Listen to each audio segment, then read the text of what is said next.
Hey everyone, welcome back to another episode of Agent to Agent. I'm your host, Tim Brooks, and today we're going to cover a revolutionary concept for all real estate agents, the notion of being marketing enhanced, an idea popularized by Gary Keller.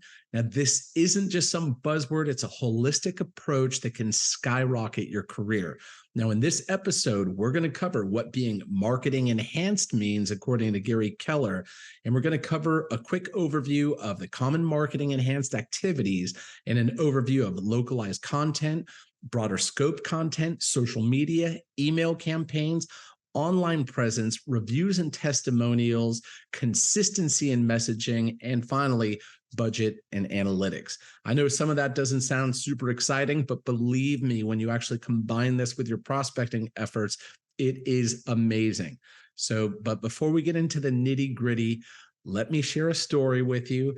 So imagine two agents, let's call them Sarah and Jack. Sarah started her real estate career heavily leaning on marketing, just like a lot of agents do. And in fact, most still do that if they do any marketing at all. So she invested in fancy brochures, a glossy website, social media ads galore. And at first it looked promising. So her online visibility was through the roof, but something was missing: actual sales. So despite the buzz, her phone wasn't ringing. Now, people were scrolling past her, but they weren't stopping to engage. And I know many of you have experienced the exact same thing. So then there's Jack on the other hand. Now, Jack decided to be marketing enhanced, a balanced hybrid approach to prospecting and marketing. So he too had a website, but it was focused. And instead of just fancy pictures, he had valuable articles, marketing reports, and testimonials. Jack used targeting social media campaigns, but also followed it up with traditional prospecting methods: calls, emails, face-to-face meetings. And before long, not only was his phone ringing, but he also had a growing list of satisfied repeat clients. So Jack's balanced approach created a sustainable business model while Sarah was left reevaluating hers. And you know what happens we've all seen a lot of agents like that. Within a year or so, bye-bye. So now this tale of Sarah and Jack is the epitome of why being solely marketing based can be detrimental, especially for new or growing agents. It emphasizes the importance of being marketing enhanced, a concept that we're about to get a brief overview into. So grab your notepad or just sit back and absorb, because we're about to unpack some serious value. First off, you might be asking, so what's all this noise about being marketing enhanced? So Gary Keller, the founder of Keller Williams Realty International, initiated this idea, emphasizing that agents shouldn't solely rely on their prospecting or marketing. He advocates for a balanced approach. So think of it this way: if prospecting is your bread and butter, then marketing is that extra layer of gourmet jam that elevates the whole meal. Now that we've got the concept down, let's dive into the specifics. What are some common activities that can be termed marketing enhanced? Well, you have your standard activities like direct mail campaigns, online listings, and the good old open house. But the trick is to view these not just as standalone activities, but as interconnected components of your larger marketing strategy. For example, when you host an open house, why not live stream parts of it on social media, or use it as an opportunity to grow your email list, or even prospect while you're sitting there? All right, so let's jump into the deep end: localized content. If you're publishing generic articles or posts, you're missing out big time. Why be another top 5 tips for new homeowners when you can be the local expert who publishes deep dives into local neighborhoods, amenities, and lifestyle options? Imagine telling your audience about the hidden perks in a specific area, the best coffee shops, or why a particular school district is a gem. That's how you become not just an agent, but a local expert. So let's talk about broader scope content. Now that we're on the subject of content, it's worth pointing out that while being super local is essential, sometimes zooming out can also provide big time value. You could produce seasonal market reports or even evergreen content like how property taxes work. These types of content work well to establish your expertise in the broader real estate domain. Okay, switching gears for a second, let's talk about social media. If you think Facebook and Instagram are only good for sharing memes and photos, think again. Stop being a consumer of social media and start becoming a producer. So, with targeted ad campaigns, you can narrow down your audience to hyper specific demographics. If you want to target pet owners who are likely to move to a pet friendly home in the next 6 months, you can do that. There's an ad campaign for that. Social media allows you to reach people in a way that was simply impossible before. I know you've all heard that, but it's time to start taking action on that. Now let's talk email. Yeah, I know some folks are saying email is yesterday's news. And if you do it the old way, then it is. But those people are wrong. An email list is one of the most valuable assets that a real estate agent can have. Now, here's the key though. You have to provide value. And I'm not talking about just sending out new listings. Consider sending out monthly newsletters that can cover local market trends, features a home of the month, or offers tips for home improvement. That stuff's all pretty generic too. I'm going to share with you in a future episode that I have to go into a more deep dive. I actually use something called a soap opera sequence email, where the emails are actually connected to each other and they start in curiosity. They tell a story.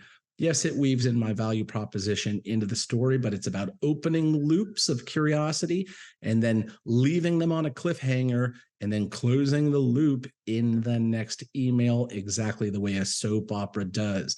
Now, I'm telling you, the engagement rate and the open rate on these emails is nuts. And then that actually pushes them back to my listing website, where I can automatically set a listing appointment with them without me actually talking to them.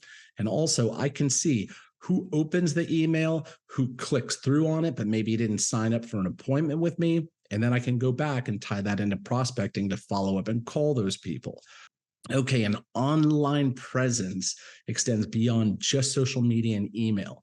So you should also focus on your website and how it appears in search results. Now that's right, we're talking search engine optimization.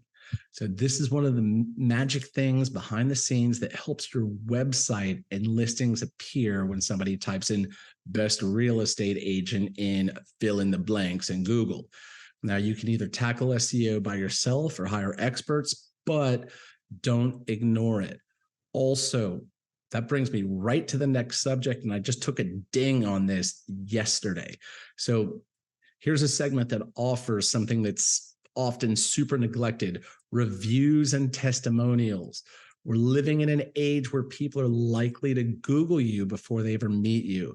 And what they find could make or break your relationship before it even starts. So you want to get those star ratings up next to your name to make it sparkle. So don't be shy about asking satisfied clients for reviews, and feature them prominently in your website and social media channels. So just yesterday, I got a little ding on my phone, and it said that somebody gave me a review on my Google profile, and it was a negative review, 1 star. It's not even anyone I did business with, but I am pretty aggressive on the marketing side. And I've integrated inside sales agents or ISAs into my business. And this person actually complained because the ISAs were being so effective at their job that they actually called this expired listing more than once. So immediately I knew the importance of these reviews, because it could really hurt your Google profile if there's one there. So for every negative one, you better have 5 or 6 positive ones to counteract that. So I immediately got in gear, got that email list that we just had talked about before, and fired it out asking for positive reviews to help mitigate the damage there. So all of this stuff ties together. Now, as we wrap up, let's touch on one of the most underrated aspects of being a real estate agent: consistent messaging.